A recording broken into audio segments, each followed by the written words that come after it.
Welcome back to Super Tuesday Recap with your two hosts, Chris and Deepam here. And it was a little bit later than we're used to doing. I think that if you're listening to us, we're about to do our flash review for this week. Due to the schedule, and ladies are doing Supergirl on Monday and Black Lightning on Tuesday, their episodes will release on Wednesday, and they're doing a joint episode on those. And ours will either release on Wednesday.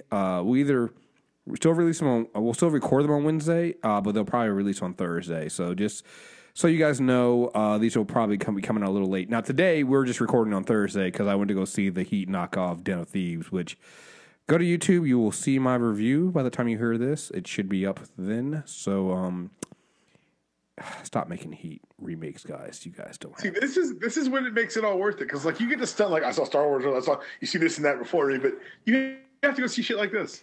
I have not seen a good. So here's the thing. You know what? Fuck it. I'm feeling in the mood of just going off the rails already, because I think this episode is going to be a little bit of venting anyway. It's. I don't want to say it's good, and it's definitely very, very fucking clear that the guy who directed it and also the guy who wrote it are really big Heat fans, because they take so much. Like, there's so much stuff you're like, okay, this is literally like the characters from Heat, and this is here. And it's shot really well. The action scenes are done really well. But you know the problem is, and I figured it out when watching this one, and I went back and I was watching some YouTube clips and scenes from Heat. I don't think people who make these movies who are like in the vein of Heat, I don't think they realize that the thing that makes Heat work so well is, one, if the actors are great, but they wrote the characters to actually be fully formed characters. Like, I don't think people give... Like, everybody thinks about that fucking action scene at the end, but, like, there's so much character development in this movie. You earn that scene. You earn it. Like, everything. Like, I went back and watched the coffee shop scene again. That's so fucking good. It's so fucking good. It's just... Like, I don't think... And everybody who makes one of these knockoff Heat films... They skimp on that part. Like, they nail the cinematography. They nail the action scenes. You know, well, this one does. The action scenes are really good. See, every time I see one of these, it feels like I'm watching a photocopy of a photocopy of Heat. Yeah, and no, this one does a really good job of, like, they put some work into that. Like, they move like they're former military, so they move like they're former military. And I'll even say this: the A plot, which is they're actually stealing from the Federal Reserve. It's actually a pretty smart plan. It's actually done really, really well. But here's the thing: it's like the character, like it's almost 2.5 hours. No, the characters matter. Like at one point, you meet, Gerald Butler's doing the same thing that Hannah did, which he's going through a divorce with his wife, but he's a piece of shit, so he kind of deserved it. You meet his wife serves him papers, and like you never see her again. There's a scene where 50 Cent does his daughter is going to prom and her boyfriend picks him up. So they do that like the bad boy scene where he takes the boy and he takes the boyfriend into the garage. And it's like all these gangster dudes are like, and it's actually a really good fucking scene, right?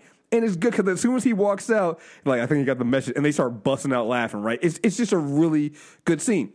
You never see 50 Cent's family again. You never go back to them, and I'm just like. Guys, when you watch Heat, every single one of the relationships outside of like the crew, they go through a full, almost all of them, they go through a full thing. Like Val Kilmer's character has a full arc with his girlfriend. Hannah has a full arc with his estranged wife. Macaulay has a full arc with his new girlfriend. Like you get like a beginning, middle, and end with their shit. You can't just introduce their family and go, yeah, and with this one scene, see, you should care about them. They're real people, and never bring the family up again. Like, it's fucking stupid. Like, I'm sorry, guys. Again, go to YouTube. All this did was make me want to watch Heat again. Because I walked out of the theater because you're sitting there, and when you're a critic, you see, like, the audience, because they've seen a free movie, they're all just like, oh, no, it was good, it was great. And I'm like, well, maybe I'm being hard. The more and more I thought about it, the more and more I was like, I just want to watch Heat now. I went home and I watched a bunch of scenes from Heat. Like, it's just, and you can tell when they don't have the actors to pull off scenes. So you can pull off the scene of, Pacino and De Niro acting off each other. In this one, they already get the scene, like, you just have the two characters kind of just, like, stare at each other and mean mug each other because they can't You don't have the dialogue to pull off a scene like the coffee shop scene, which is Right. so. Oh God, yeah. I'm sorry. We're not even here for this. I'm just saying. I'm as you can hear, I'm a little annoyed. I'm a little annoyed because it's just like, stop making heat. Stop trying to make this movie. You are not good enough to make this movie. Stop doing it. It's just. Anyway, yeah, we're not here for that. We're here for the Flash. What was that? It's like 5 minutes. We haven't even gotten to the Flash. We're here for the Flash. We're back from break. Season 4, episode 10, The Trial of the Flash. It's a fucking lie. Joe and Iris must decide how far they're willing to keep Barry out of prison for his trial for the murder of Clifford DeVoe. As the trial for the murder of Clifford DeVoe begins, obviously not far enough. Can neither one of them fucking testify?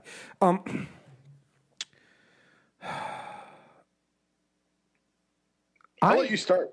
I don't think I have seen an episode back from break that has mattered so little than this episode.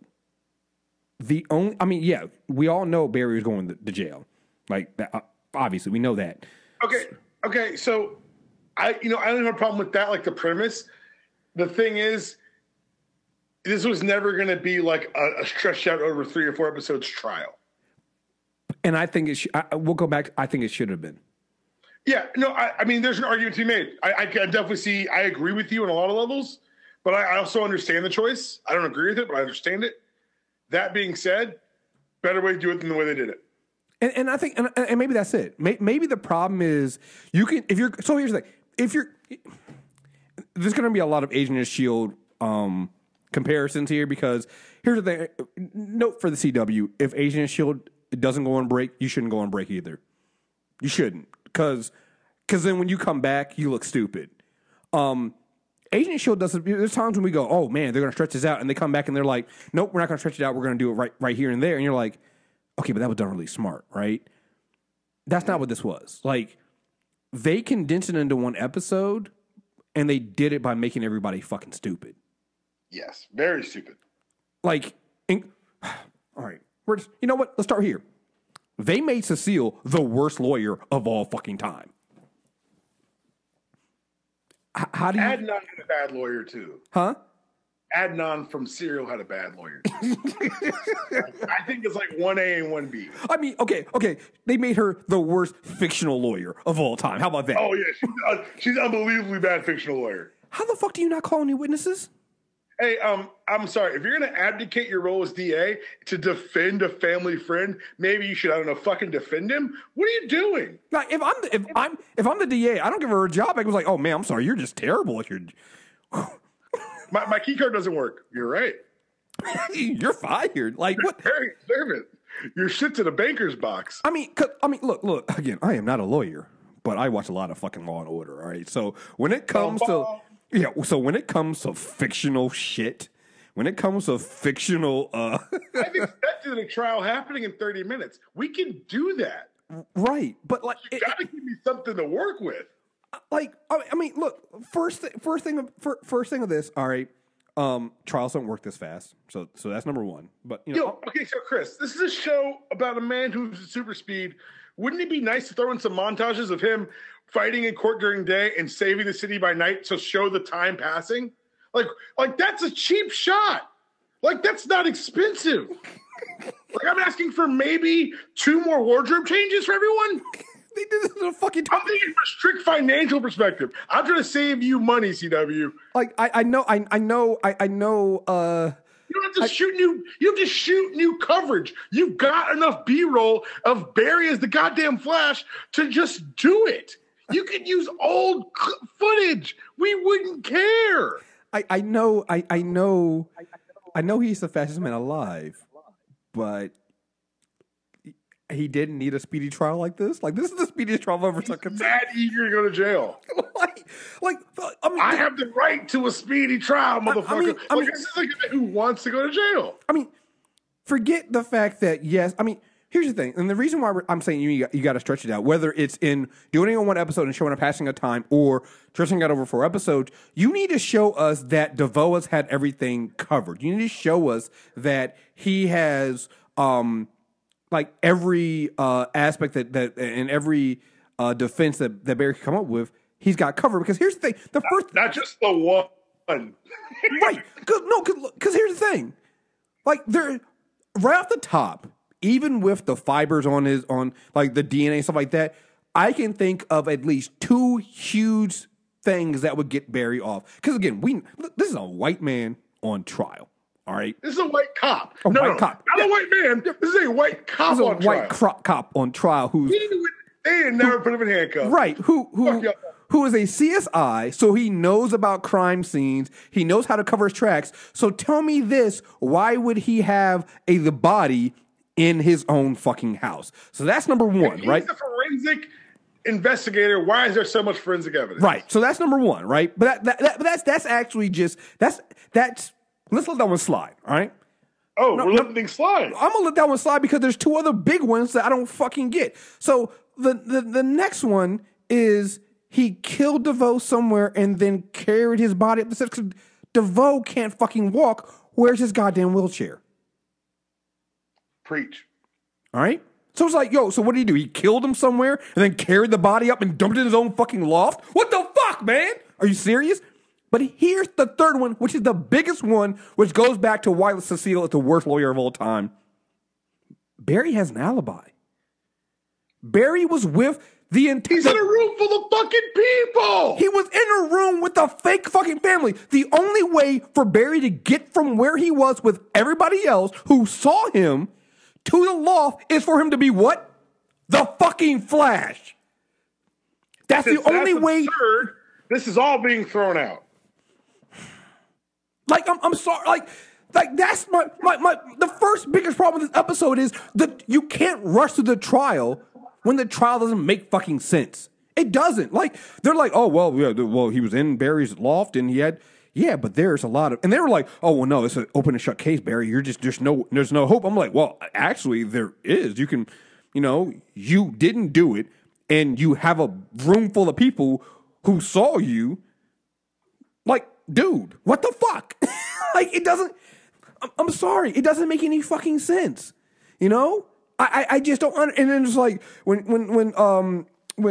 DeVoe's wife was like, oh no, Lance and I, we just met a couple months ago and we're lovers. I'm like, you can build reasonable doubt. Show a picture of you two together before the day your husband died. Like the entire, prove the relationship, motherfucker. So right there, the trial, and I guess again, like I said, I think we're both saying the same thing. It's like either way, you need to show the trial being more than just what it was. You need to stretch it out to 4 episodes and really show montage works. I'm sorry, yeah, or a montage or something, and a montage of him actually like when it was over and he didn't call any. So you didn't call your wife, you didn't call your father, who is a respected fucking police detective. You didn't call any of them who saw you. You didn't perhaps sing better than that. Are you fucking serious right now? A lot of shitty lawyering. I mean, it's just, I don't understand. It blew my fucking mind. I'm like, yo, this trial doesn't make any fucking sense. It's like, that's all you have. That's all you have. So you come back from break and you have that. And I'm just like, what the fuck, people? What the fuck? And it was Ezra Miller running in Justice League. like some shows hit their stride. This show had the stride hit it. Like, I don't know what the fuck happened, but man, this is not how you come out of the break. This is Georgia in the second half. This is the Falcons in the fourth quarter. Tell them why you're mad, man. It wasn't me this time, folks. I don't know where it came from. It wasn't even me this time. I thought I was over at least the Falcons. It wasn't even me this time. I really thought I was over. Ooh, it's just, and like I said, like the rest of the stuff that happens in this episode doesn't even fucking matter. Like we got Fallout. I didn't care. I didn't care. Okay. So I want to tell everyone the story of Fallout in the comics. So I told my wife this story. She said it's the darkest thing she's ever heard. She hasn't read The Boys, so God bless her. Good luck on that one. We're gonna talk about that in the mailbag, yo. Yeah, we have to. They're making a television show, and no one's ready. No, like I'm seeing some people go, well, maybe they can. I was like, somebody was like, well, I hope they don't water it down like preach. I'm like, they kind of have to. Like, motherfucker, they will be arrested if they film what they read. I feel dirty knowing Just I've read them. Knowing that I'm right makes me feel bad. Right. I don't enjoy being right about this at all. Oh, sorry. Anyway, the story of sorry. Fallout. What were we talking about? Fallout. The story of Fallout. Fallout. So Fallout's just a guy. I don't know how he got his powers. It doesn't fucking matter. What does matter is that he kills his wife and family by accident because of his powers. Gordon, the Reverend, Warden Wolf throws him to Iron Heights and tortures him day and night because he powers Iron Heights, keeps the electric bill down. After Wally finds this out, he frees Fallout, and now Fallout sits in an own cell which passively absorbs his radiation. But every day, the guards give him one thing, and that is a photo album of his family and kids. But because he's radioactive, it burns up in his hands as he reads it. So every day they give him a brand new photo album, which is dark as shit. Yeah. Instead of just some, like, I couldn't tell. I knew it was Fallout. Well, no, I was like, you're just not going to push. Maybe we get the second half of the story later, but I thought they'd push it further. Which, honestly, if you use time jumps and have the radiation be something that happens slowly and kill his fucking... Oh, my God! Now I'm madder, because now I know that story works. Well, here's the thing. It's so much better, because you just have... The opening scene is unrelated to Barry or the Flash. It's a kid. It's a man with his wife and kids having breakfast. They feel a little sick. He drives to work. Then we cut to the Barry thing, and every few minutes, we cut back to that family after the time jump, and they're getting sicker and sicker, and the father's glowing a little bit more, and then you have your big dating month. Look, okay, now I'm pissed.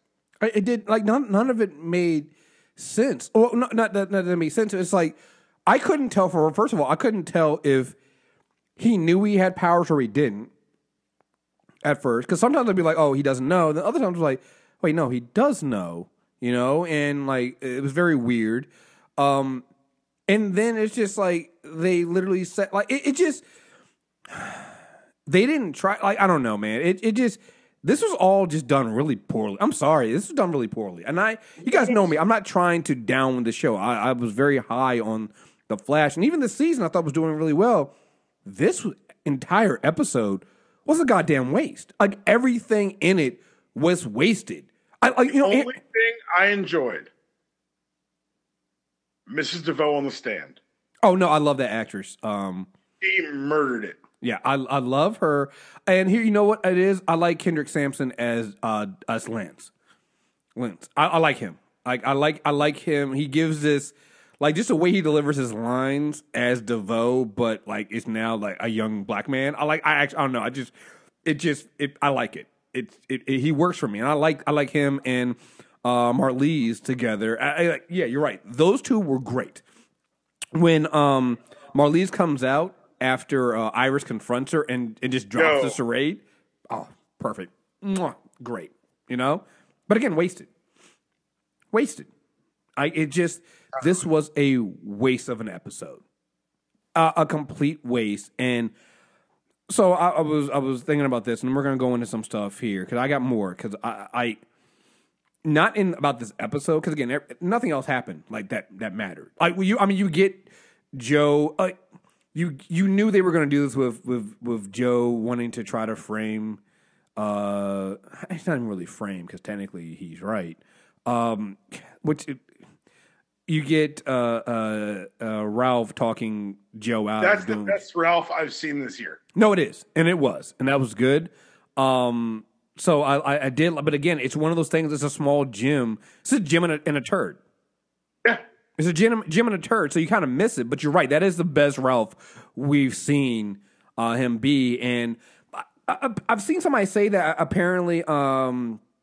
What's his name for Wally? The guy who plays Wally wanted a break or something like that, and that's why he's not on there. And that would make sense as to why, because it still kind of feels weird that they're forcing Ralph on us when we had Wally.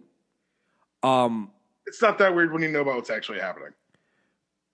What are you talking about? Like, oh, it's too expensive to have two speedsters. But so they don't, though. Like, this entire episode, they don't have a speedster. until the Well, I very, know. very end. I'm saying, but to save budget, they're doing this, and you know where all is going. Right. But again, if again going into the thing, if you took the time and had Barry literally being Barry and being like, I can't be the Flash, I'm going to focus on the trial, and then have they could have done it. But anyway, but I get it, right? Apparently, like I said, the actor wanted a break, so that's why I don't. So all right, fine, all right. Yeah. But you said this is the best Ralph we've had. But like. And again, this is where I'm going to get into the AJ Shield stuff and just a comparison. I need this show to make some narrative changes. I remember years ago, like people used to complain about these full seasons. Like, oh, just make it 10 episodes, 13 episodes. And I'm of the old school class. Like, I don't mind long seasons. Like, I was a Star Trek dude who they had like 26, 27 episode seasons. So, but I do understand that some shows don't know how to use all their episodes correctly, and the Arrowverse shows are now into that category. They like they like hit this rut in the middle of their season where, and I hate to use the run puns here, but you know they're treading water, and they don't really do anything. And like when the episode's fun, it's okay.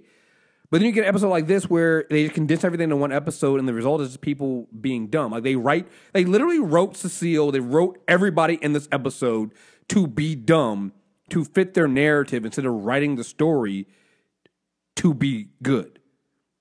And I just, it makes me mad, especially when like it is very glaring right now because, like I said, we've been having Agent of S.H.I.E.L.D. go this entire time, and we're watching them. And like last season, they broke their story into 3 different distinct arcs, but they've kind of always done that. They've, Agent of S.H.I.E.L.D. doesn't treat his audience like they're dumb.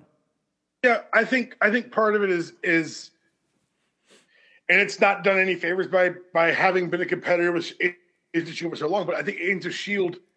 benefits from being one show because they're able to mix things up and change things because they're aware when things feel stagnant. Because the Arrowverse shows are so many different shows, they convince themselves that just by being different shows, they're different enough. There's a formula that's evolved in all of them. And you're right, when the formula is well executed, we can rock with it. When the formula is well executed, when the plays you call are good, we're going to be happy. But when when one aspect is off, the formula is fragile. Yeah. It can fall apart. Yeah. And this time, it fell apart because of narrative pacing and story decisions. Like you said, there are gems in this story. There are good parts of this episode, but they're immediately overshadowed because the backbone of the episode, the A plot, falls apart at the tiniest bit of attention. Yeah, like you know what it is, and this is what because I was thinking about this all day today. Like I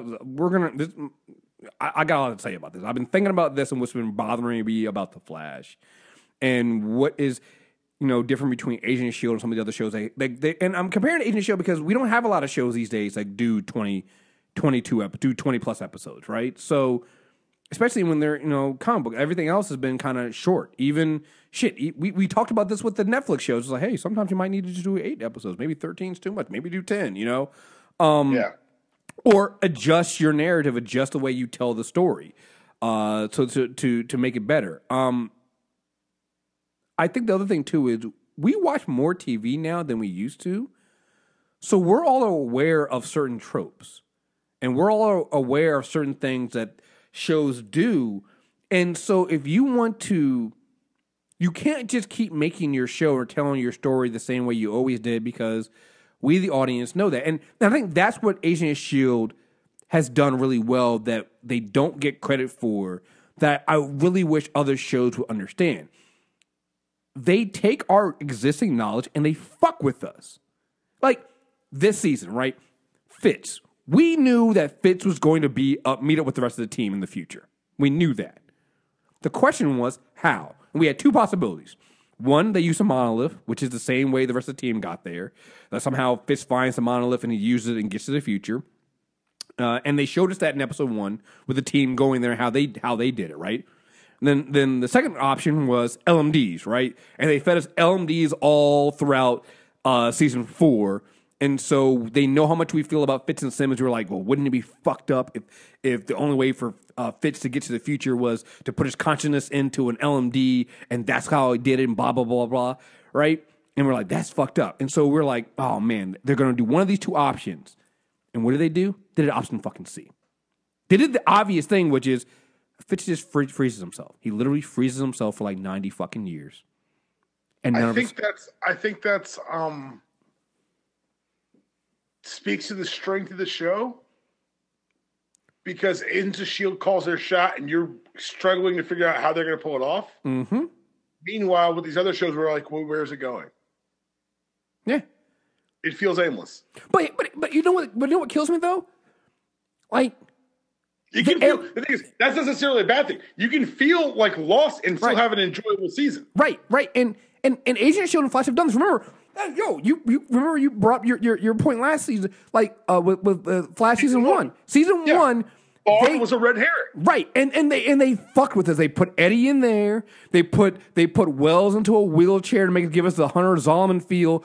But like deep down inside, you really knew, you're like, no, he's gonna be Thawne. He's using it, and they fucked with us, and that's why that first season of The Flash is so fucking good. Because the entire time we're going, yo, no, seriously, what the fuck are they doing? How are they doing this? And the reveal was so good, and I feel like this show, The Flash, now they keep trying to go back to the same well. They keep going back to that same thing and try to get that. I'm like, yo, that doesn't work for this situation. You have to change it up a little bit. Give us something different. Arrow did it last season. Arrow kept feeding us Vigilante and Adrian Chase. And we're all like, fuck, yeah, okay. Vigilante is Adrian Chase in the fucking comics, so Adrian Chase is fucking Vigilante. Then they hit us with the fact that he's Prometheus, and we're like, what the fuck? Like, they were like, nah, nigga, y'all wrong. Like, what they did in both those cases, in both The Flash and Arrow, they took what we as the audience thought we knew, and they turned on the head. The Last Jedi did the same thing. Oh, you think you know what's going to happen? Nah, nigga, we're going to change it up on you. It doesn't end the way you think it's going to. And it makes for an interesting and fresh show. You know, you take things and you turn around. Like who would have thought from Agent of S.H.I.E.L.D. that, like, remember when Agent of S.H.I.E.L.D. first was they were first doing commercial for it, right?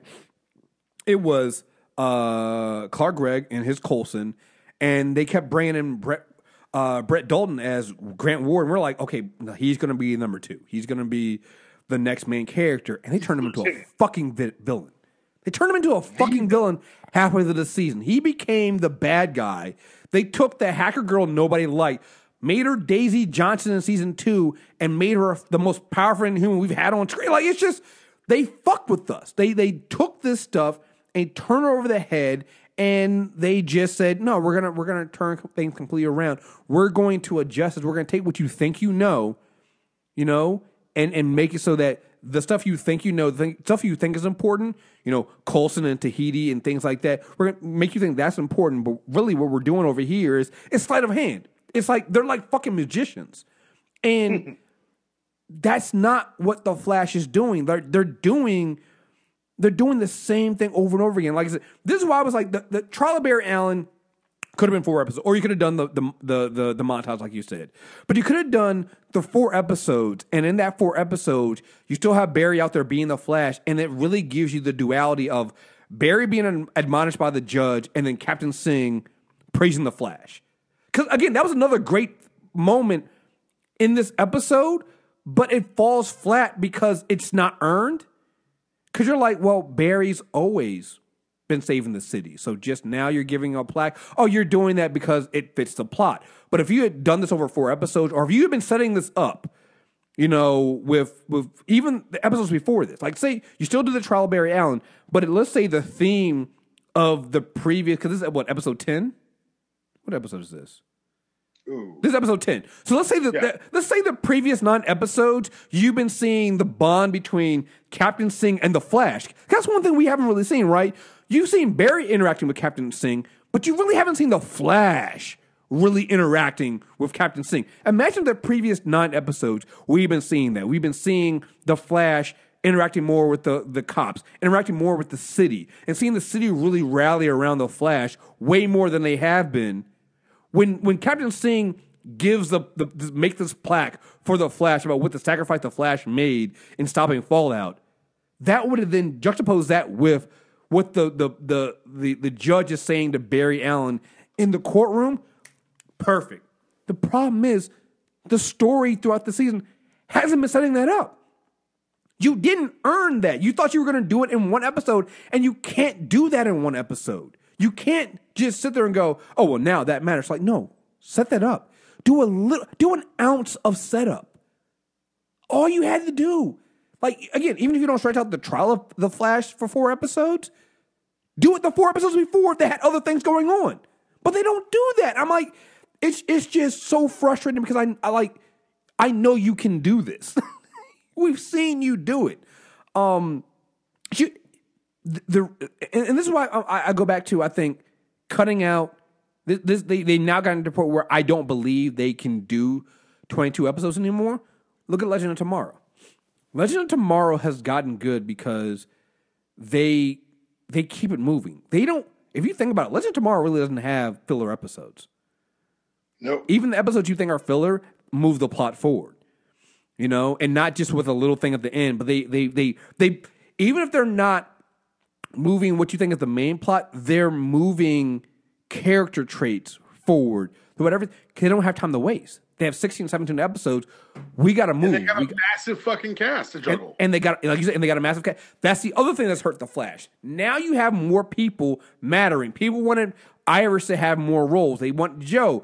You got Wally. You have Caitlin and Cisco now. Now everybody's not really, they're still side characters, but you have all the stuff going on, and they're struggling to keep all the pieces juggling. Now you have Ralph being added in there, and you're trying to develop his story too, and it's like, you keep adding all these pieces in here. Maybe you should stop adding characters and start like really focusing on what you have. It's just, it's frustrating because they have, I want to say, and I haven't seen Black Lightning yet. I'm taking my time just because I know I don't have to review it, and I know it's good. I've heard people like enjoy that. Chris, yes, the opening song to the opening scene is Strange Fruit.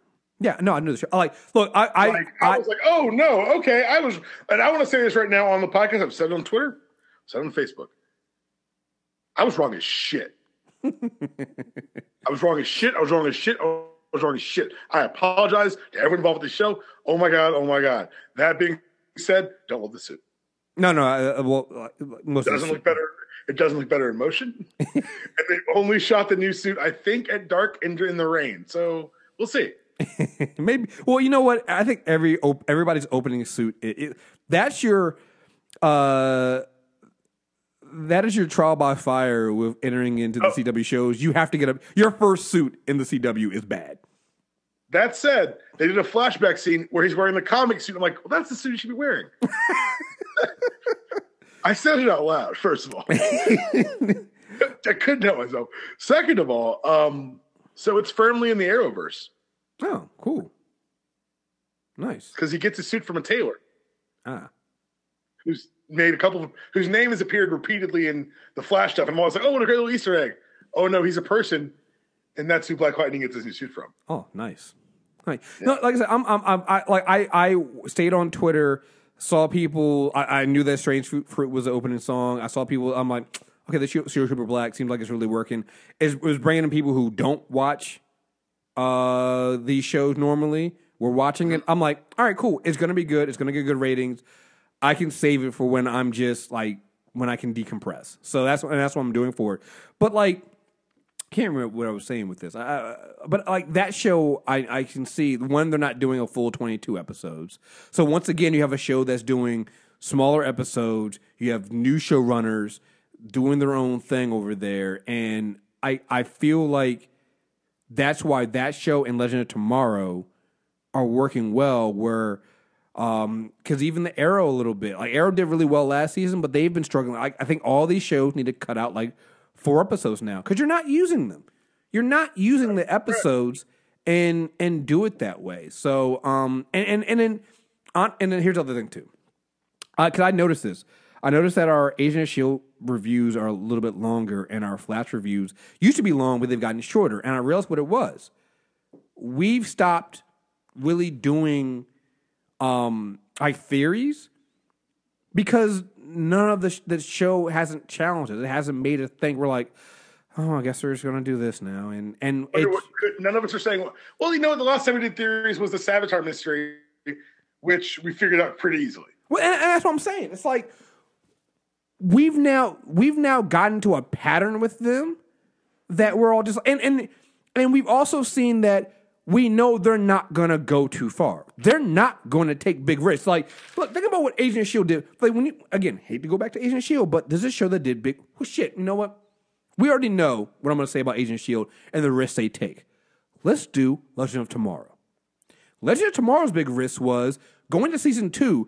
They removed 2 characters they brought in with the Hawks, but then they also took who was the lead and the captain of the show, made him a side character, to the point that he's rarely on the show now, and they made Sarah Lance the lead and the head person. They killed off one of their most charismatic people in Captain Cold, and they made the show great. And then they took things like the Legion of Doom.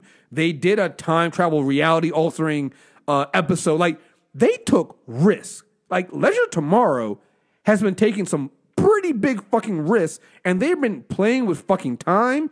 They go to different places. They've done, like, they do that. So it's like, and what has Legend of Tomorrow been rewarded with? We all go, oh, no, this show's good. Like, the show keeps on their time. Like, when I can do theories on Legend of Tomorrow, I'm like, they might do this, or where did they do this, or where did they do this? I no longer do that with the Flash because I'm like, you guys have already shown me that you're not going to take that big of a risk. You know, you're going to do Flashpoint, you're going to do it in one episode. You're going to do the trial of Barry Allen. You're not going to spread it out into multiple episodes. You're not even going to give us montage to show us time that's changed. You're going to do it as quickly as possible, do it as easy as possible, and that's it. You know? Like, I think some people have pointed out that, if you want to be honest, we already know how to defeat DeVoe because of last season. The neural inhibitor. How do you guys not remember that shit? You remember the name DeVoe, but you don't remember how to defeat him? The fuck, man? Like, so we already know, like, you're not doing anything here. Like, unless they stop him next episode. Right. And then it's like, oh, okay, but they're not going to. Now I'm like, oh, let's roll. Right, but they're not going to do that. Like, oh my God, I thought I wasn't going to say it on the air, but yeah, I wasn't going to say neural inhibitor on the air, but you did it. But they've already shown it. I was going to reel it in. You already told us. So we know this. How does burying them not know this? Because they already brought it up. It's like, why are you treating us like we're dumber than, like, why are you treating your characters even dumber than you treat us? Like, it doesn't make any fucking sense. Like, last season they did the same thing with Iris. They took the easy way out with Iris. Like, I know, okay, fine, you didn't want to kill Iris. I get that, but you should never have fucking spent all that time teasing the death of Iris only to make it so that you get some bullshit way to make it Harry who dies instead of like, what the fuck, man? Why would you even do that? Like, that wasn't clever. It was bullshit. Because you chickened out at the last minute. And you should have had, you should have had the backbone to go ahead and kill Iris and then go and find us a way to bring her back. That would have been interesting because we know you're not going to kill her off completely right now. You're not going to. But find us a way or find a way to save her. Don't do some bullshit. Well, somehow we had a magical way of changing, switching out HR and Iris. What the and then it was just so fucking stupid. So that leads me to my last thing. And I know me and you have talked about this before, and I know you might not agree with me right here, but I have a simple way of throwing in some chaos into the Flash, and taking a risk, and challenging the show. You want to know what it is? Here we go. It's your answer to everything on the show. Yeah. Have Barry reveal he's a Flash. Oh, they're going to say kill Iris. Oh no! Fuck, we're past that now. At this point, you can't. At this point, you can't do it. You can't. You've already tried it once. You can't do it now. It's like when The Walking Dead should have killed Glenn the first time. I was out after that. I was like, oh, now you're going to wait and then try to kill him later on. Fuck, it doesn't matter as much anymore to me. I was like, fuck you. So no, like if they kill Iris, whatever. But to me, no. The answer is reveal Barry as a Flash. You know, and yeah, but if you do it now, it's like, why didn't you do it then, you idiot? Oh no, but I still think that even now, you're right. But I think that you've gotten to the point where you have to do it now. Like the only thing to really turn the show on its head and save it is to reveal Barry, because that's the thing that bothered me so much in this episode. It's like, yo, no, Barry, you have to reveal yourself as the Flash. And I wrote out and I have my argument for why you got to do it. The biggest one is Barry's argument for why he doesn't do it is bullshit. He says his family and friends are in danger, and if I reveal myself as the Flash, newsflash, they already are. Every big bad and some smaller ones we've had on the show already know Barry Allen's the Flash. Every single one. Do I have to play counterpoint here? No, we can. Go ahead. It's different from, and you're right. We've had some bads figured out. Captain Cole figured it out. Thawne's always fucking known. Savitar was him, so that was redundant. Zoom Jay, knew. Yeah, huh? Zoom knew. They told Zoom he lived with them and they gave him his powers back. Grodd knows. Grodd knew. But I think that's different. And I think you're right. I think they could do it, but I think it's tough because it changes the show a lot. One of the cool things about the when Wally was the Flash in the early 90s, he revealed his identity because he didn't want the legacy of his grandfather to be forgotten. Mm-hmm. But little things started to bother him, like when the Flash would destroy something, they wouldn't let him help clean up because he's the Flash. So you're right. It's something that I think is realistic. That hey, we everyone finds out eventually anyway. I think you need a stronger coalition of bad guys before you can have this, because one of the things with the Rogues is in the comics, yeah, we know he's the Flash, but we don't do kids, we don't do families. They have a code. There's no code here. There's nothing to say. There's nothing to stop just someone just like coming after Iris or coming after Joe, who's a cop. So here's my counterpoint to that. And my counterpoint to that is every member of Team Flash is already in the crosshairs. Like you said, Joe's a cop. He's already in danger. It's more crosshairs, though. I see both sides. I definitely see what you're saying, but I can see the reluctance based on that one. Go. I want to hear your point too. This is fun. But they like I said, and then my point is, if I would go with that if they didn't put each one of these people in danger every fucking episode. Like now they have a cell phone app. Right. They it's so much, like you said, they have a cell phone app now, so when they're in fucking trouble. So it's like, and you have a character who can literally who moves so fast this episode somehow, him and Iris froze in time and had the longest. We'll get to my biggest problems with the episode at the end here. Don't you worry about that. Fucking conversation of all time. You can just leave that one for your boy. Okay. Right? You got that. I got that. But like I call what I call is the Lois Lane effect, right? Where Clark was like, I'm not going to tell Lois that I'm Superman because then I will put her in danger. But it's like Lois is already in danger because enemies go after Lois because of her professional relationship with Superman. So it's like they already going after her. When they need to get to Clark or they need to get to Superman, they go to Lois anyway. So she's already in trouble. And that one, I'll always. Well, no. And I'm fine with it. Like, I understand doing it in the comics, but right now, when you're watching it on TV, it gets to the point where, like, you got to do a better job, especially the way they're doing it now. Like, or you got to expand your victim pool. Something, but they don't do it. Here's the thing too. It's like again, if Barry had more people who didn't know he was the Flash that he was protecting, I would totally get this. But every person he fucking knows he's a Flash, is part of Team Flash. Fucking Caitlin and fucking Cisco are metas themselves. They protect themselves. Joe's a police officer, so he's always in fucking trouble. Like, he's gone toe-to-toe with fucking Grodd before. Like, Grodd fucks with Joe, right? you know? So I think it's a bad example for Joe. No. Like Joe is just like, Joe's just bad at luck. But he's a cop, so he's always going to be, like, in the crosshairs. And then the same thing with Iris. It's like, you continually put these characters. The only pushback is, why increase the crosshairs?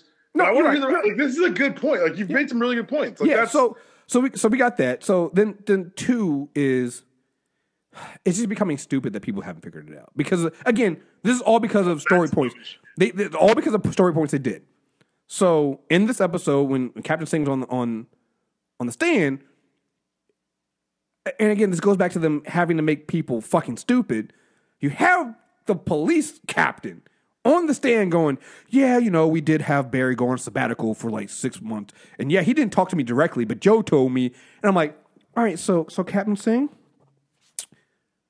when he was gone, where was the Flash?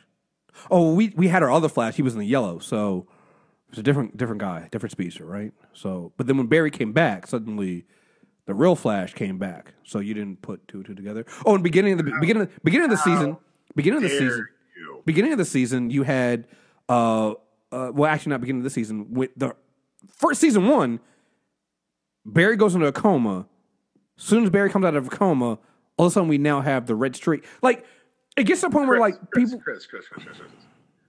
Do you realize that he left the courtroom right when at the exact time the Flash was fighting a Medihuman, and he got back right thereafter? Come the fuck on! I'm like, is no one awake? Like, what's happening here? And that's my thing. And again, in the comics, I'm okay with it because they don't make people this fucking stupid. This would be like the beginning of a slow plot where somebody figures it out that stretches over like 5 issues. Like, look, I've gotten exactly right. Like, I like this season. The one thing I like about the season of Arrow is when you have the FBI lady going, she's like, no, I know who all of Team Arrow is. Because she's not fucking stupid. She's like, no, you're the fucking Green Arrow. Diggle's fucking helping you. Oh, I now know. Okay, so you're not gonna put the suit on. Okay, fine. So that means Diggle's in the suit now. Like, she's not fucking stupid because she's like, duh. It makes fucking sense. Oh, so we don't have a vigilante while Oliver Queen is gone. Oliver Queen comes back, and all of a sudden, like even on Arrow though, at least 3 different times they've had people go, "Hey, wait a minute, I think Oliver Queen is the Green Arrow," right? Somehow on the Flash though, nobody has gone, "Oh yeah, it's Barry Allen." So no one's. But you know what? And that's the other thing. And not to get into too deep into superhero nerdydom, it's the reason Lex Luthor couldn't accept that Superman was Clark Kent. He had his LexCorp scientists analyze Superman for secret identity, and he says, "Why would someone with so much power pretend to be someone so ineffectual?" And I think that's the because you got to remember, for us, Barry Allen's the center of the story, but for everyone else, he is literally a police scientist. He's a wallflower. He's a nothing. The idea that he could be the Flash is too big of a joke. It's the same idea behind domino masks. So it shouldn't work. But they do. But so here's the thing. So and we're teasing our Lex Luthor character corner, right? Teasing our Lex Luthor character corner. But the great thing about that, and I can't wait to talk about that, about Lex's inability to accept that Clark Kent is Superman. The hubris of it. Right. But the thing about it is, they show that. They show us the fact that he's figured it out or he's told it. Like there's at one point, was it in Black Ring, where Lex is like Superman tells him, it's like, "I'm Clark Kent." That's when he's like, "No." Superman tells him this. He's like, no, there's no way. You're just a regular man. No way. Get the fuck out of here. You're not a regular person. Who taught you? Like, no, you're not. You see Lex struggle with this idea of that there's no way. It ruins his world that you have all this power. Problem with the Flash is they don't even do us that. They don't even give us that. They don't even give us somebody going, wait, no, that just no Barry. No, there's no way he's. Nobody does it. Everybody just acts oblivious. And what makes it sticks out even more is with the Flash is they're supposed to be like everybody you should know is they're fucking cops. Like Captain Singh. What the fuck, man? Like you haven't figured out the reason why Barry is late 72% of the time, and those times seem to coincide with when the Flash is out doing Flash shit. Really, he was late before he was the Flash too. No, you're right. He was. So Barry Allen being late is a universal concept. That's going to cost all 52 Earths, including the ruined Earth 15. Now, let me do this for 1 second. Because it's actually interesting, because I was like, all right, I read Countdown because I hate myself. Let me go back and see what Earth 15 was. Earth 15 is a dead Earth in the comics. Pre-New 52 was a dead Earth. I think post-New 52 or post-Rebirth or post whatever we're calling the current strata of DC Comics, it's also a dead Earth. So that's universally consistent. But did you ever read Countdown? I think we did. Oh wait, no, that's the New 52 stuff. Other half. I think we. Yeah, no, I think I skipped. It's 52 counting down to Final Crisis. Yeah, no, I don't think so. Good. Well, the part of it is that there's a challenge of the unknown team. It's Kyle Rayner, Donna Troy, Jason Todd, and a Monitor are searching the multiverse for the Atom. They find the Atom hiding on Earth 15. On Earth 15, everything's idyllic. Everyone's retired being a superhero. All the villains have been defeated. And Ray is there, and he's there with his wife, Jean, who had killed their best friends in the Dibneys on our Earth. But he found an Earth where they were all alive, where his counterpart had died, and he took his place. What they didn't know is that when Ray came to that planet, that universe, the original Ray was supposed to invent an inoculation against a multiversal killing disease. This disease destroys the entire planet and renders it uninhabitable. Later on, it becomes the home of Kamandi, the last boy on Earth, but that's a whole series of Jack Kirby books that we'll talk about later. The bottom line is that I would just like to say, for a little bit of a fan of DC continuity, Earth 15 was a good choice. Yeah. Earth X is a better choice. They're fucking Nazis. They run the motherfucker, destroy it. Well, I mean, there are still people there, though. There are still like good people there, so you can't. Let God sort them out. see. Now this is deep palm villain agenda here. It's a reality ruled by Nazis. Eggs must be cracked. Okay, I don't want everybody to know. I never want to hear deep palm. I'm dead ass serious about this. I know you are, and that's why I never want to hear you complain about me and my Black Adam agenda with him murdering. I'm pragmatic. You're all the those people. devil. There's a difference. You are wiping out good people. You're wiping out good people who are actually fighting up against the Nazis too, dude. It's like I got a chance to leave. I remember, man. Sissy Cole's like, the doors closed, motherfucker. Let's go. They're like, no, we want to stay and fight. No, leave and nuke it from a distance. Nuke it. Hey, what is it from aliens? Nuke it from space. Yeah, let's do it. That's always nuke it from space is always a good option. If you can nuke it from space, nuke it from space. Guess how warfare has evolved to be less hand to hand and further away. I'm just saying. Yeah. Can I talk about my least favorite parts of this fucking episode, please? Let's go ahead and do it. All right. Fuck you, Flash. I'm all for like inconsistent power levels and characters that are strong that need to be for the story. Barry's very fast. He's demonstrated to be very fast in this show. He's not have a 20-minute conversation about our fucking feelings in the middle of a courtroom that no one's going to notice. It was so like, dude, it was awkwardly long. It was the most convenient plot contrivance in the history of the DC Arrowverse, and that's saying a fucking lot. Here's the thing: and again, so when you do that scene and you spend that long, you then wonder why not have Barry do that, but have himself as the Flash as well at the same time? Because fuck it, why not? If we're gonna make shit up, have him and the Flash show up and then have the Flash. I don't know. It's just the thing is, we've seen them do that. Reverse Flash does it in season 1. That's how he and Thawne, he and Welsh in the same place at the same time. Yeah. It's an old speedster trick to move that fast. It's not an old speedster trick to move that fast for 2 places at one time, to where you bring someone with you, you bring them into the Speed Force, and have a fucking conversation. What, did he speed up Iris? Do you know how fast you have to be going? Well, okay. That's what got me. It's like, okay, Barry can do that himself, but you can't. You're killing your own wife. Like now you're really going to be in trouble. Let's say the aura that protects them when they're running is frictionless. It's going to protect her because they're touching. And that was a big thing. As long as they were touching, I was like, all right, within the realm. But the conversation lasted forever. And if he's this fast, there shouldn't be a show. If he's this fast, next episode of The Flash, Barry's done.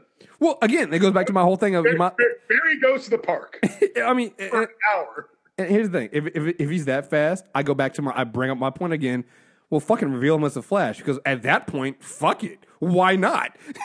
The minute somebody hits their "I'm in trouble" button, Barry's there, is done. He's back at his desk. Like, what the fuck, man? Like,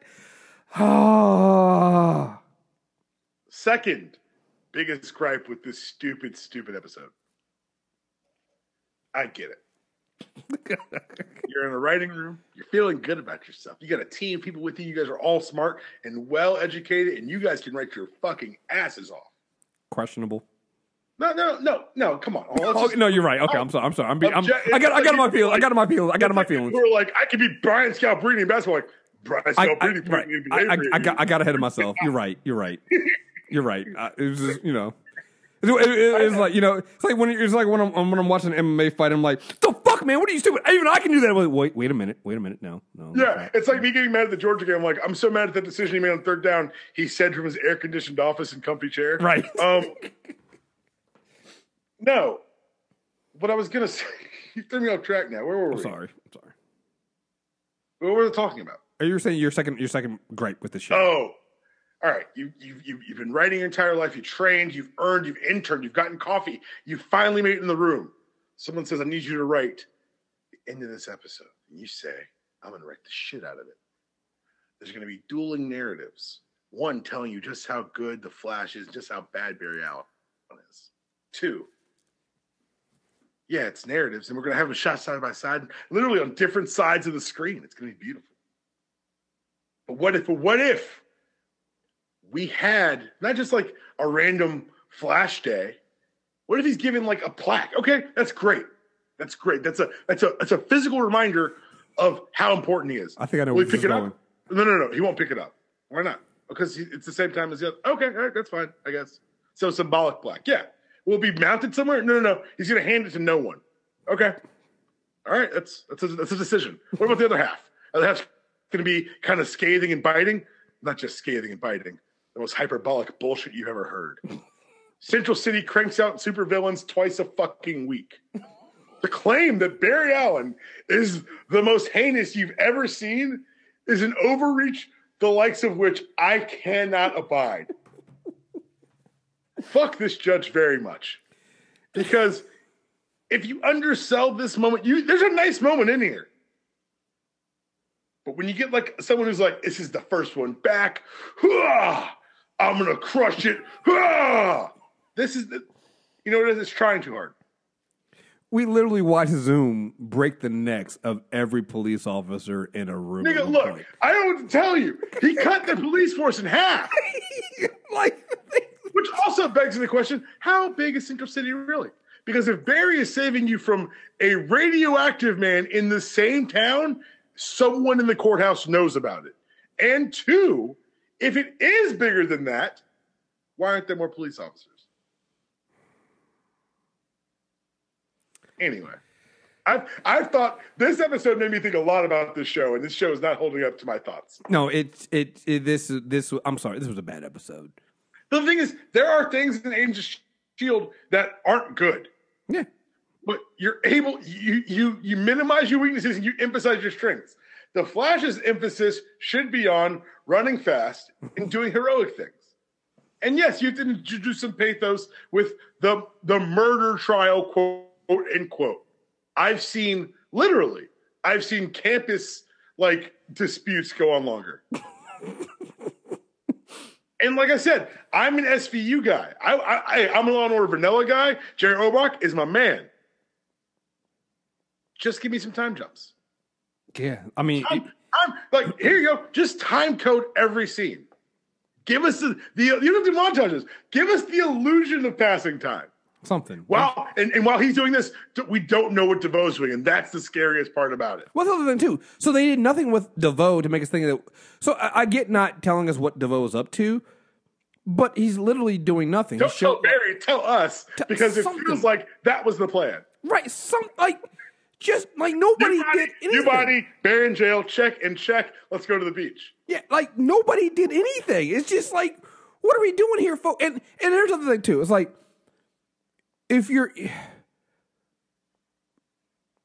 when you have a show and we, as everybody know, we know We knew Barry's going to go to jail, but we also know Barry's not going to be there forever. We know Barry's going to get out. We know because he's the hero of the show. We know you're not going to. We know there's certain things you're not going to do.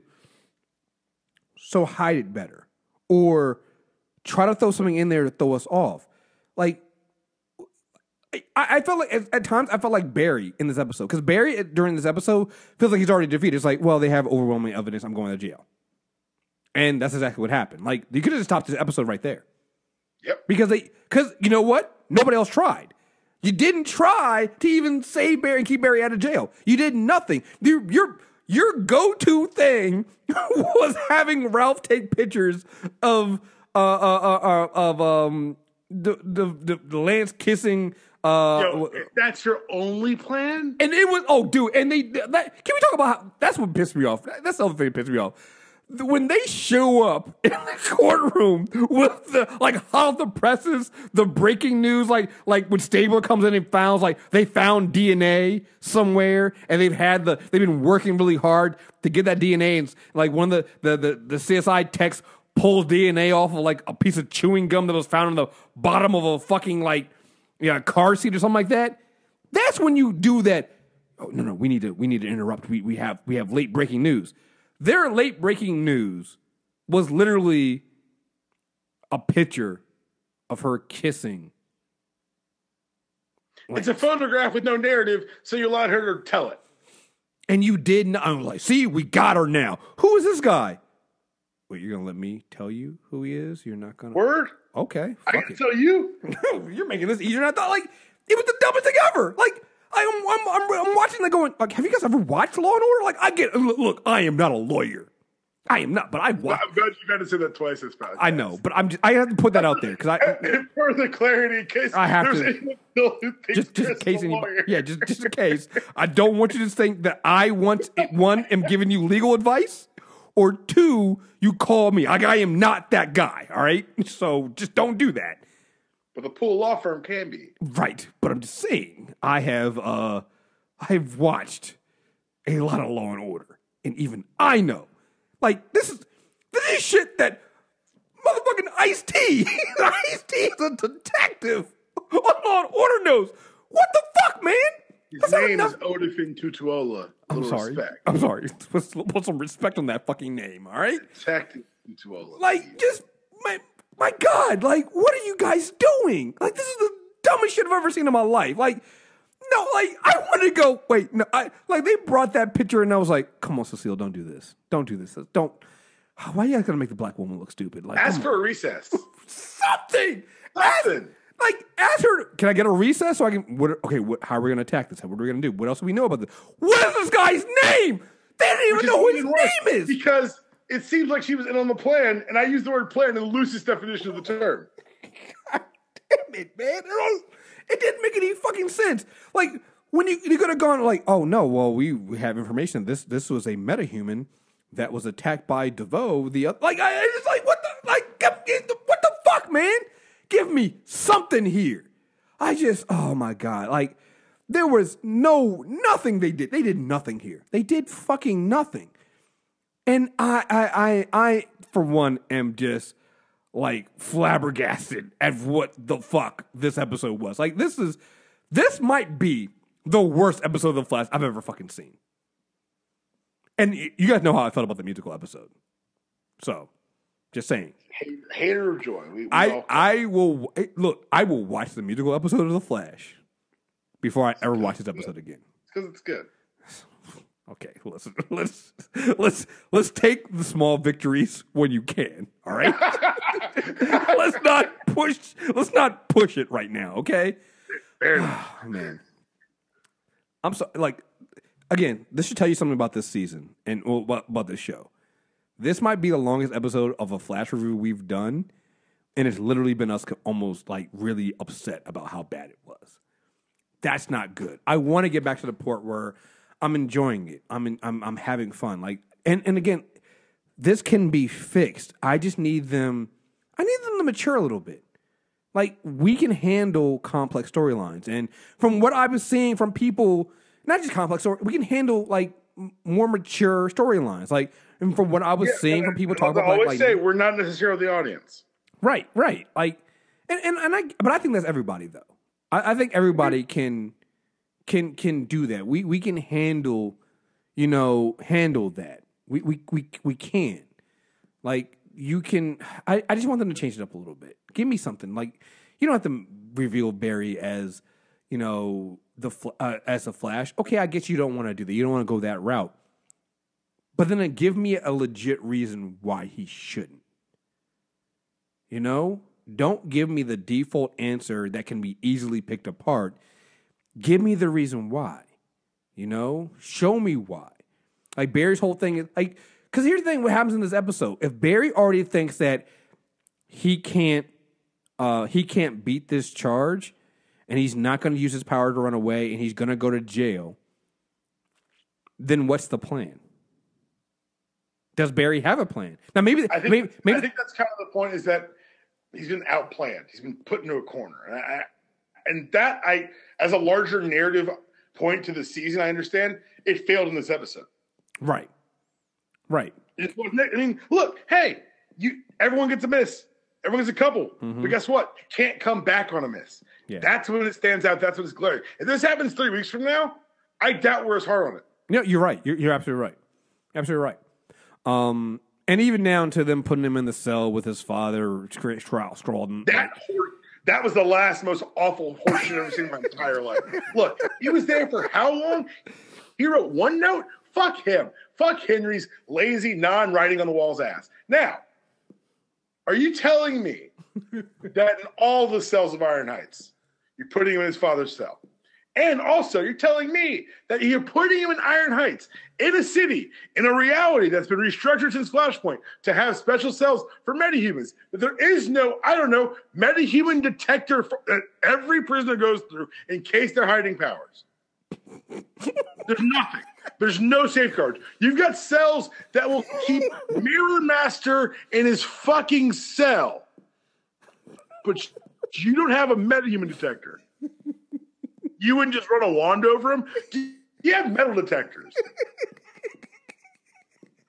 Yo, that's what it is. That's what it is. They got the wand metal detectors that don't do shit. Is that your belt buckle? Yeah, sure. All right, go on through. Like what? Don't go. For the record, if you go to an event or a club and it's a wand metal detector and it's very lax, don't go. It's not worth it. Right? No, you're not. Just go home. It's not worth your life. It's not. No, it's not worth it. That's 32-year-old D-Bomb. Ask me 10 years ago. Oh my god! I can't do this, yo. Oh man. We'll be back next week. Look. I'm not out on the show. I'm not out on the season. I am down on this episode. I'm trying to make sure that I'm looking at it through the lens of one episode and not an indictment of what's to come, because we've seen this show bounce back before. No, and here's the thing, and this is one thing I will say. It kind of goes to what I was saying about maybe Barry does have a plan. Maybe he does. Maybe his plan is that he's not telling anybody what the plan is, and he's going to go that way. Like, there's got to be some way of him getting out of jail and dealing stuff. And like I said, next week, apparently they're trying to really elevate Ralph, so we'll see what goes on with that. No one's excited about this but me. Huh? No one's excited about this but me. I think, yeah. I'm an elongated man, Mark. What do you want me to say? No. When his nose twitched, I felt like, it's Ralph. Yeah, no, it is. I guess I'm just worried about how they execute it.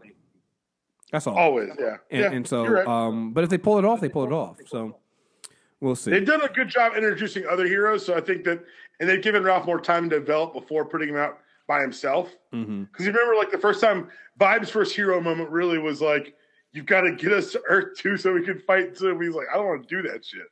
Right. Oh, I got to also say, again, small little moments. I love them yelling at Caitlin to get crossed out.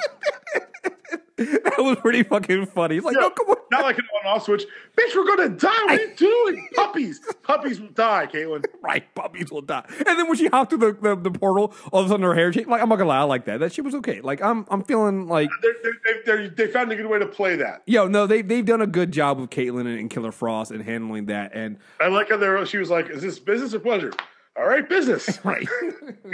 Right. She's sassy. She's like a pain in the ass, but she is still heroic beneath it. I'd like to, even that little bit of Killer Frost is able to communicate that. Yeah. Also, nuclear reactor, you got Ice Girl, and that's your last decision? I'd forgotten about this. The dumbest fucking smart people on television. Oh, yeah. Like, you've gotten into a rut, or you're not writing well when you have to make your characters stupid to hit your point. No, and the thing is, you have to on a certain level because of the level of power we're talking about. Right. But like not just stupid, but like distract. Remember season 1 when they used Caitlin to ask a question like what a singularity was, and we were just like, "Fuck you, show." Have anyone else ask that, not the physicists. Right? Come on, guys. Anyway, folks, we'll be back. Like I said, we'll be back next week, and hopefully we won't be this. We won't be this. No, we'll be fine. We'll be fine. It'll be okay. It's gonna be all right. So, there you guys have it. Real quick, I have to say this now. I want to thank everybody that went out and subscribed to our YouTube channel, and the response on that was great. If you don't know, if somehow you didn't know, YouTube made a change to their partner program, and they were going to make so if you didn't have 1,000 followers or 4,000 watch hours, which we do. We were crushing that. We were doing we do 4,000 a day on an off day. And so, but they were saying you had to have 1,000 subscribers, which was ridiculous. We're growing. But we were going to get it in 30 days. We were going to get it. We were going to hit there by February 20th. We are 130 away. And I put the call out on Twitter and Facebook that, hey, if you haven't subscribed to us on if you haven't subscribed to us on YouTube yet, and you're a fan of our stuff, because again, I'm now getting people sitting there hitting me up going, "Hey, I subscribe to you, subscribe to me back." I'm like, "Well, I want people to subscribe to us who actually like our content." I put that call out to our fans, the people who listen to the podcast or enjoy our stuff, and was like, "Hey, I know you guys probably listen, but you might not be subscribed. Do that." Like, I'm not gonna just people are like, I have 2 videos and no views, and I'm not even trying. And I put a video up once a year, so subscribe back to me. I'm like, well, no, that's not how that works. You need to be putting things out. But anyway, we put that out there, and people shared it, and we doubled our subscribers in 12 hours. We had just over 800. 12 hours later, we had 1,600 subscribers, and it's still growing.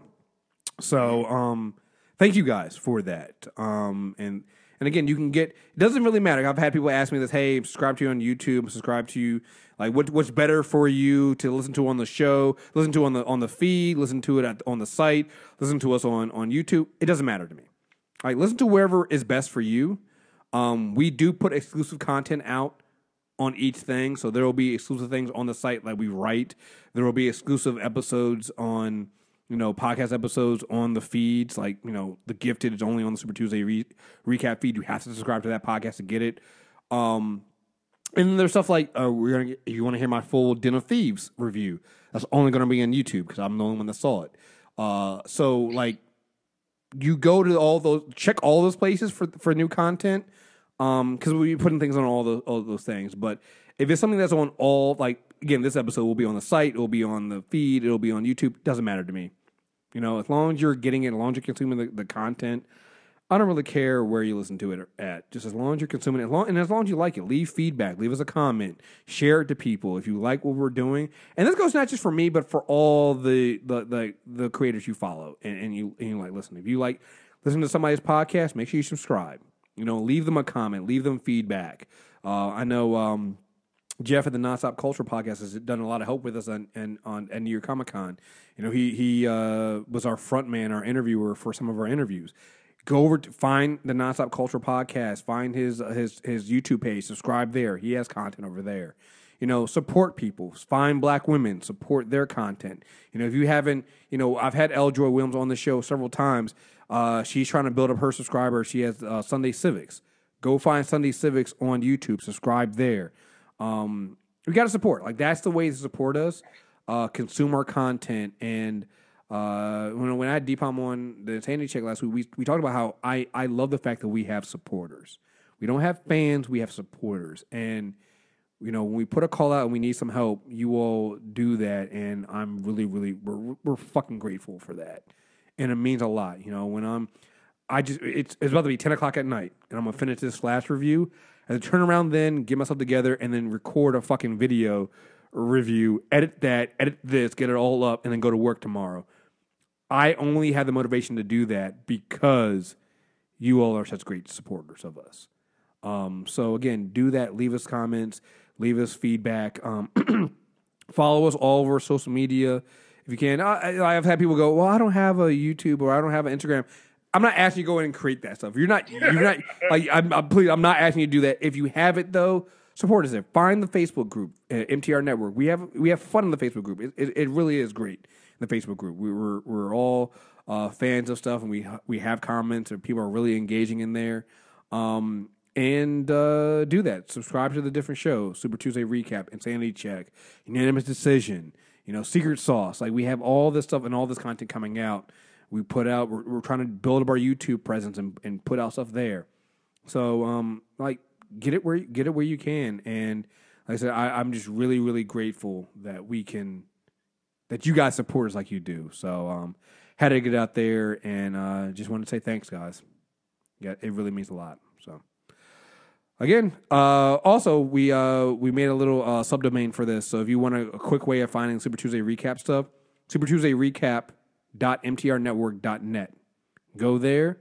It'll take you right to the site and all our stuff on there. You can find a way to subscribe to all of our stuff, whether it's YouTube, whether it's iTunes or Stitcher. It's all there. So, you got anything you want to say, man?